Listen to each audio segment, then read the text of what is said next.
ಎಲ್ಲರಿಗೂ ನಮಸ್ಕಾರ ಸ್ನೇಹಿತರೆ, ಎಲ್ಲರಿಗೂ ಕೂಡ ವೆಲ್ಕಮ್ ಬ್ಯಾಕ್ ಟು ಸಖತ್ ಸಮಾಚಾರ ಕನ್ನಡ ಯೂಟ್ಯೂಬ್ ಚಾನಲ್ಗೆ ನಿಮಗೆಲ್ಲರಿಗೂ ಪ್ರೀತಿಯ ಸ್ವಾಗತ.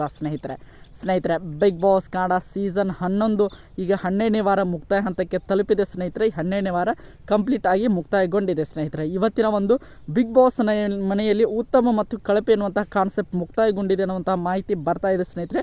ಹಾಗಾದರೆ ಈ 12ನೇ ವಾರದ ಉತ್ತಮ ಪ್ರದರ್ಶನವನ್ನು ಪಡೆದುಕೊಂಡು ಉತ್ತಮ ಪದಕವನ್ನು ಪಡೆದುಕೊಂಡವರು ಯಾರು, ಅದರ ಜೊತೆಗೆ ಈ ವಾರದ ಕಳಪೆ ಪ್ರದರ್ಶನವನ್ನು ಪಡೆದುಕೊಳ್ಳುವುದರ ಮೂಲಕ ಈ ವಾರ ಜೈಲಿಗೆ ಹೋದಂಥ ಸ್ಪರ್ಧಿ ಯಾರು, ಇದೆಲ್ಲದರ ಕಂಪ್ಲೀಟ್ ಡೀಟೇಲ್ಸನ್ನು ನಾನು ಈ ವಿಡಿಯೋದಲ್ಲಿ ನಿಮಗೆ ತಿಳಿಸ್ಕೊಡ್ತಾ ಹೋಗ್ತೇನೆ ಸ್ನೇಹಿತರೆ. ಅದಕ್ಕೋಸ್ಕರ ನಮ್ಮ ಚಾನಲ್ಗೆ ನೀವಿನ್ನು ಸಬ್ಸ್ಕ್ರೈಬ್ ಮಾಡ್ಕೊಂಡಿಲ್ಲ ಅಂದರೆ ಎಲ್ಲರೂ ಕೂಡ ಚಾನಲ್ಗೆ ದಯವಿಟ್ಟು ಸಬ್ಸ್ಕ್ರೈಬ್ ಮಾಡ್ಕೊಳ್ಳಿ. ಹಾಗೆ ಪಕ್ಕದಲ್ಲಿರುವಂತಹ ಬೆಲ್ ಐಕನ್ ಮಾತ್ರ ಯಾವುದೇ ಕಾರಣಕ್ಕೂ ಕ್ಲಿಕ್ ಮಾಡೋದನ್ನು ಮರೀಲಿಕ್ಕೆ ಹೋಗಬೇಡಿ ಸ್ನೇಹಿತರೆ. ಬನ್ನಿ ಸ್ನೇಹಿತರೆ, ವಿಡಿಯೋನ ಶುರು ಮಾಡೋಣ. ಮೊದಲನೇದಾಗಿ ಉತ್ತಮ ಪ್ರದರ್ಶನ ಯಾರು ಅಂತ ನೋಡ್ತಾ ಹೋಗೋಣ. ಉತ್ತಮ ಪ್ರದರ್ಶನದಲ್ಲಿ ನಿಮಗೆಲ್ಲರಿಗೂ ಕೂಡ ಗೊತ್ತಿರೋ ಹಾಗೆ ಈ ವಾರದಲ್ಲಿ ತುಂಬಾ ಚೆನ್ನಾಗಿ ಆಟವನ್ನು ಆಡಿದಂಥ ಇಬ್ಬರು ಸ್ಪರ್ಧಿಗಳು ಇದ್ದಾರೆ ಸ್ನೇಹಿತರೆ. ಒಂದು ಟಾಸ್ಕ್ನ ವಿಚಾರವಾಗಿರ್ಬೋದು, ಎಲ್ಲದರಲ್ಲೂ ಕೂಡ ಕಂಪೇರ್ ಮಾಡಿ ನೋಡಿದಾಗ ತ್ರಿವಿಕ್ರಮ್ ಹಾಗೆ ಭವ್ಯ ಈ ವಾರದಲ್ಲಿ ಎಲ್ಲದರಲ್ಲೂ ಕೂಡ ಟಾಪ್ ಆಗಿ ಇದ್ದಾರೆ ಸ್ನೇಹಿತರೆ. ಅದಕ್ಕೋಸ್ಕರ ಈ ಇಬ್ಬರಲ್ಲಿ ಬಿಗ್ ಬಾಸ್ ಮನೆಯಲ್ಲಿ ಪ್ರಕಾರ ನೋಡ್ತಾ ಹೋಗೋದಾದರೆ ಈ ವಾರದ ಉತ್ತಮ ಪ್ರದರ್ಶನ ಬಂದಿದ್ದು ನಮ್ಮ ತ್ರಿವಿಕ್ರಮ್ ಅವ್ರಿಗೆ ಅಂತಲೇ ಹೇಳ್ಬೋದು ಸ್ನೇಹಿತರೆ.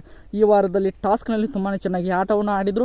ಅದರ ಜೊತೆಗೆ ನೋಡ್ತಾ ಹೋಗೋದಾದರೆ ಸ್ನೇಹಿತರೆ ಕ್ಯಾಪ್ಟನ್ಸಿಯನ್ನು ಕೂಡ ತುಂಬಾ ಚೆನ್ನಾಗಿ ಮಾಡಿದರು ಅಂತಲೇ ಹೇಳ್ಬೋದು. ಅದರ ಜೊತೆಗೆ ಈ ವಾರದಲ್ಲಿ ಎಲ್ಲರೂ ಕೂಡ ಅವರ ತಂಡದಲ್ಲಿ ಒಬ್ಬರು ನಾಮಿನೇಟ್ ಆಗುವಂಥ ಪರಿಸ್ಥಿತಿ ಬಂದಾಗ ಸ್ವತಃ ಮುಂದೆ ನಿಂತು ಅವರೇ ಒಂದು ಕ್ಯಾಪ್ಟನ್ ಜವಾಬ್ದಾರಿಯನ್ನು ತೆಗೆದುಕೊಳ್ಳುವುದರ ಮೂಲಕ ಸ್ವತಃ ನಿರ್ಧಾರದಿಂದ ತಾವೇ ಒಂದು ರೀತಿಯಾಗಿ ನಾಮಿನೇಟ್ ಕೂಡ ಆದರು ಸ್ನೇಹಿತರೆ.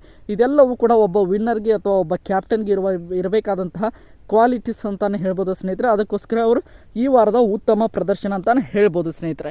ಇನ್ನು ಈ ವಾರದ ಕಳಪೆ ಪ್ರದರ್ಶನ, ಈ ವಾರದಲ್ಲಿ ಎಲ್ಲವೂ ಕೂಡ ತುಂಬಾ ಚೆನ್ನಾಗಿ ನಡೀತಾ ಇತ್ತು ಸ್ನೇಹಿತರೆ. ಈ ವಾರ ಒಂದು ರೀತಿಯಾಗಿ ತ್ರಿವಿಕ್ರಮ ತಂಡದವರು ನಾಮಿನೇಟ್ ಆಗಬೇಕಾದ್ರೆ ಮೇನ್ ರೀಸನ್ ಆಗಿದ್ದು ನಮ್ಮ ಬೇರೆ ಯಾರು ಅಲ್ಲ, ಚೈತ್ರ ಕುಂದಾಪುರ ಅಂತ ಹೇಳ್ಬೋದು. ಎಲ್ಲದರಲ್ಲೂ ಕೂಡ ಜಗಳವನ್ನು ಮಾಡ್ತಾಯಿದ್ರು. ಒಂದು ಟಾಸ್ಕ್ಗಳನ್ನು ಕೂಡ ಬ್ಯಾಲೆನ್ಸಿಂಗ್ ಟಾಸ್ಕನ್ನು ಕೂಡ ಅವರು ಅಷ್ಟೊಂದು ಚೆನ್ನಾಗಿ ಆಟವನ್ನು ಆಡಲಿಲ್ಲ ಸ್ನೇಹಿತರೆ. ಅದರ ಜೊತೆಗೆ ಈ ವಾರದಲ್ಲಿ ಅವರ ಉಸ್ತುವಾರಿ ಅಂತ ಕಳಪೆ ಮಟ್ಟದಲ್ಲಿ ಇತ್ತು ಅಂತ ಹೇಳ್ಬೋದು. ಅವರು ಒಬ್ಬರ ಮಾಡಿದ ತಪ್ಪಿಗೆ ಇಡೀ ತ್ರಿವಿಕ್ರಮ್ ಅವರ ತಂಡಕ್ಕೆ ಒಂದು ಕೆಟ್ಟ ಹೆಸರು ಕೂಡ ಬಂತು ಅಂತ ಹೇಳ್ಬೋದು. ಅದಕ್ಕೋಸ್ಕರ ಎಲ್ಲ ಬಿಗ್ ಬಾಸ್ ಮನೆಯ ಸ್ಪರ್ಧಿಗಳು ಕೂಡ ಕಳಪೆ ಪ್ರದರ್ಶನವನ್ನು ಚೈತ್ರ ಕುಂದಾಪುರ ಅವರಿಗೆ ಕೊಟ್ಟಿದ್ದಾರೆ ಅನ್ನುವಂಥ ಮಾಹಿತಿ ಬಂದಿದೆ ಸ್ನೇಹಿತರೆ. ಅಂದರೆ 12ನೇ ವಾರದ ಉತ್ತಮ ತ್ರಿವಿಕ್ರಮ್ ಅಂತಲೇ ಹೇಳ್ಬೋದು. ಅದರ ಜೊತೆಗೆ ಕಳಪೆ ಪ್ರದರ್ಶನ ಅದು ಬೇರೆ ಯಾರು ಅಲ್ಲ, ಚೈತ್ರ ಕುಂದಾಪುರ ಅಂತಲೇ ಹೇಳ್ಬೋದು ಸ್ನೇಹಿತರೆ. ಇದು ಸದ್ಯಕ್ಕೆ ಬಂದಿರುವಂತಹ ಮಾಹಿತಿ ಅಂತಲೇ ಹೇಳ್ಬೋದು ಸ್ನೇಹಿತರೆ.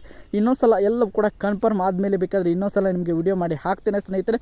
ಐ ಹೋಪ್ ನಿಮಗೆ ಈ ಒಂದು ವಿಡಿಯೋ ಇಷ್ಟ ಆಯಿತು ಅಂತ ಅಂದ್ಕೊಳ್ತೀನಿ. ಇಷ್ಟ ಆಗಿದ್ರೆ ಎಲ್ಲರೂ ಕೂಡ ಚಾನಲ್ಗೆ ಸಬ್ಸ್ಕ್ರೈಬ್ ಮಾಡಿಕೊಂಡು ಸಪೋರ್ಟ್ ಮಾಡೋದನ್ನು ಯಾವುದೇ ಕಾರಣಕ್ಕೂ ಮರೀಲಿಕ್ಕೆ ಹೋಗಬೇಡಿ ಸ್ನೇಹಿತರೆ. ಮತ್ತೆ ಮುಂದಿನ ವಿಡಿಯೋದೊಂದಿಗೆ ನಿಮ್ಮ ಜೊತೆಗೆ ಸಿಗ್ತೀನಿ ಅಂತ ಹೇಳ್ತಾ ಎಲ್ಲರಿಗೂ ಕೂಡ ಧನ್ಯವಾದಗಳು.